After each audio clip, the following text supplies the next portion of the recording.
Hi guys, if you want to open Google Chrome in full screen mode, then let's see how to do it. To open Google Chrome in full screen mode on Windows computer, simply press F11 key on your keyboard and your Google Chrome will be in full screen mode. You can see. And to exit full screen mode, again press F11 key or simply hover your mouse at the top of the screen like this and click on the X that appears here. And the Google Chrome will exit the full screen mode. You can see. If you want to open Google Chrome in full screen using the Chrome menu, then for that, first of all, click on the three dots menu icon.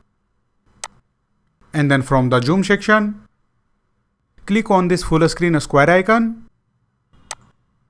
And your Google Chrome will be in full screen mode. You can see. And if you want to exit the full screen mode, simply hover your mouse at the top of the screen and then click on this X icon that appears and the Google Chrome will exit the full screen mode. You can see.